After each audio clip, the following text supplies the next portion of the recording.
Saudara, lalu apa saja yang disiapkan oleh tim hukum Hasto dalam mengajukan kembali pra-peradilan di PN Jakarta Selatan dan bagaimana sebenarnya mekanisme pengajuan kembali pra-peradilan ini? Kita bahas bersama dengan tim hukum PD Perjuangan, Mas Joel Tobing dan juga pakar hukum pidana, Mas Abdul Fikar Hajar yang telah bergabung bersama kami di Kompas Petang. Salam sehat semuanya. Saya ke Mas Joy dulu. Mas Joy, ini diajukan kembali pra-peradilan seperti yang tadi disampaikan oleh rekan Anda, Roni Talapesi. Apa saja nih materi yang sudah disiapkan? Ya, jadi memang betul, Mas. Begitu keputusan kemarin hari Kamis, maka Jumatnya besoknya langsung kami ajukan kembali permohonan pra peradilan di Jakarta Selatan. Jadi ada dua hal yang menjadi poin penting pada keputusan itu, karena alasan tidak diterimanya permohonan pra peradilan kami itu karena alasan dari majelis mengatakan bahwa kenapa kok seprindik itu, yang dua seprindik itu digabung menjadi satu permohonan. Oke, maka belum ada masuk ke pemeriksaan materi pokok perkara, masih dalam pembahasan syarat formil, yang seharusnya juga memang itu tidak diatur. Tidak diatur apakah memang ada dua seprindik atau tiga seprindik bisa dimohonkan atau tidak, itu memang tidak ada diatur. Nah, sementara ajas peradilan itu kan katanya ajas peradilan itu harus yang mudah, ringan dan cepat kan gitu ya, sederhana kan gitu. Nah, berarti ini mengajukan dua pra-peradilan, dua permohonan pra-peradilan, itu apa saja, Mas Joy? Ya, sprindik yang 152 itu terhadap perintangan obstruction of justice, 153 itu terhadap suap, ya. Itu yang sudah kita mohonkan dan sore ini saya monitor memang sudah register di Pengadilan Jakarta Selatan ya. Dua-duanya sudah terregister. Kita sedang menunggu kapan untuk dipanggil ke kita untuk menghadiri persidangan. Ada dua permohonan pra-peradilan yang diajukan, yaitu terkait dengan perintangan penyidikan dan juga kasus suap. Saya ke Mas Abdul. Mas Abdul melihatnya seperti apa nih? Kalau kemarin itu gugatan tidak dapat diterima sehingga akhirnya diajukan kembali pra-peradilan oleh tim hukum Hasto Kristianto ini. Iya, yang harus dimengerti dulu adalah bahwa pra-peradilan itu adalah proses peradilan di luar pokok perkaranya. Jadi aspek formil dari sebuah perkara, ya aspek formil dari sebuah perkara itu ya pemanggilan, penetapan orang sebagai tersangka, ya kemudian penangkapan, penahanan. Nah itu kan aspek formil dari suatu perkara pidana. Belum masuk ke persoalan apakah orang ini bersalah atau tidak, si tersangka itu bersalah atau tidak. Nah karena itu kemudian KUHP atau hukum acara pidana kita menyediakan forum itu, ya, yang kemudian disebut sebagai pra-peradilan. Fungsinya sebenarnya untuk mengontrol juga, ya, mengontrol apakah apa yang dilakukan oleh penegak hukum dalam melaksanakan upaya paksa yang dimilikinya, kewenangan upaya paksa yang dimilikinya itu sudah sah atau tidak. Gitu. Jadi panjang pokok perkaranya, ya, belum disidangkan, maka pra-peradilan tetap terbuka. Mau dia ajukan sekali, dua kali, atau tiga kali, nggak ada masalah, gitu. Ya, boleh saja, gitu. Sepanjang pokok perkaranya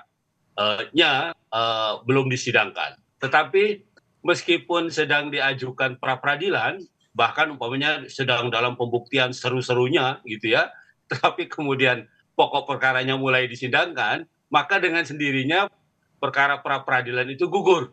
Gitu. Jadi gugur dengan sendirinya karena yang sudah pasti adalah yang disidangkan pokok perkaranya. Begitu, Mas. Bisa diajukan berkali-kali selama pokok perkaranya ini tidak disidangkan, begitu ya? Belum, ya betul. Tidak disidangkan. Nah, yang membuat akhirnya pokok perkara itu disidangkan itu penentunya apa? Iya, penentunya adalah bahwa sudah cukup alat buktinya. Kemudian penegak hukum, penyidik dalam hal ini, ya, atau kemudian sudah dilimpahkan ke penuntut umum, itu sudah cukup, kemudian sudah dilimpahkan ke pengadilan. Nah, sudah merasa cukup dan sudah dihitung atau sudah dihitung, memang sudah cukup, kemudian diajukan ke pengadilan. Nah, itu ini kriterianya seperti itu. Jadi sepanjang belum disidangkan perkara pokoknya di pengadilan, maka peradilan itu boleh diajukan, ya. Mempersoalkan keabsahan proses itu boleh terus dipersoalkan. Nah, karena itu saya bilang tadi, sepanjang belum disidangkan, pra peradilan itu bisa diajukan sekali, 2 kali, 3 kali, atau berapa kali pun. Berarti dengan kata lain ini kuncinya, kartunya dalam tanda kutipnya ada di KPK ya. Jika KPK sudah selesai melakukan penyidikan, kemudian sudah dilimpahkan dan sudah mulai disidangkan, berarti pra peradilan sudah tidak bisa diajukan, begitu ya? Betul, betul. Oke, saya ke Mas Jo. Mas Jo ini punya, kalau kita lihat dari pernyataannya Mas Abdul ini nampaknya waktunya cukup lama ini karena proses penyidikan yang dilakukan di KPK ini juga masih berlangsung begitu. Apakah yang disiapkan untuk pra peradilan untuk 2 gugatan ini? Tapi sebelum saya menjawab itu, tadi saya mungkin meluruskan sedikit ya. Jadi sebenarnya apakah kewenangan itu ada di penyidik KPK dalam rangkai penyidikan dan penyelidikan itu tentu ya. Tetapi dikatakan bahwa memang berkasnya lengkap, yang disebut dengan P21 tahap 1 tahap 2-nya sudah oke, maka diserahkan ke pengadilan itu. Nah, tentu ini juga kewenangannya ada di hakim. Nah, yang menjadi persoalan, kita belajar dari kasusnya dulu Ketua DPD RI Pak Irman Gusmawan kalau tidak salah ya, Ketua DPD RI. Itu kita tidak lupa tuh. Hari ini persidangan yang besok akan diputuskan sidang prapitnya, tetapi besoknya itu langsung mereka, penyidik KPK itu langsung memberikan ini, menyerahkan berkasnya ke KPK. Sehingga dalam perjalanan itu, dalam sidang prapit itu bisa dianulir. Nah, ini memang yang menjadi persoalan kita bersama. Jadi ini kan harusnya persidangan ini yang sudah berjalan, atau juga besok akan diputuskan. Karena kan persidangan ini kan cepat waktunya, hanya 7 hari. Nah, jadi kita berharap jangan ada hal-hal tindakan-tindakan yang seperti ini. Apapun ceritanya kan ini kan hak asasi itu juga perlu juga ditegakkan. Tidak saja hanya proses berjalannya sidang. Apakah tahap 1, tahap 2, sementara waktu persidangan Irman Gusman itu, ya besok akan terjadi keputusan pengadilan terhadap prapit, tetapi bisa langsung dianulir karena dengan alasan berkas perkaranya sudah sampai di pengadilan. Sementara kita teliti, itu belum tentu juga tuh penunjukan hakimnya sudah, sementara sidangnya juga belum berlanjut. Nah, maka kita tentu mengawal ini secara bersama-sama, Mas. Kita sangat mengkhawatirkan itu. Kita berharap lembaga KPK kita jaga, jangan ada abuse of power di sana, ya kan? Jadi ini harus berjalan dengan normal. Mari kita hormati hak-hak si tersangka. Tersangka ini juga punya hak ingkar misalnya. Ya, jadi sepanjang memang persidangan ini masih berjalan, di sana juga hakim belum ditunjuk, ya saya kira harus kita menghormati yang sama. Menghormati hak-hak dari klien Anda, termasuk menghormati hak pra peradilan yang tengah diajukan ya. Ada 2 permohonan begitu. Mas Abdul, kalau ada 2 permohonan yang diajukan di pra peradilan ini, nanti dalam proses sidangnya ini akan seperti apa? Terutama jika apakah ini berpengaruhnya akan seperti apa? Apakah salah satunya dikabulkan akan menggugurkan yang lainnya atau seperti apa nanti? Iya, tergantung pada pengajuan perkaranya. Apakah 2 dakwaan itu disatukan dalam satu perkara, ya, diajukan satu perkara masing-masing. Nah, itu tergantung itu, ya. Nah, kalau KPK kemudian mengajukan 2 perkara sekaligus, ya, 2 perbuatan sekaligus dalam satu perkara dan mengajukannya ke pengadilan, gitu ya. Nah, maka dua pra peradilan itu ya gugur dengan sendirinya, gitu. Nah, lain soal kalau yang diajukan itu masing-masing. Umpamanya perkara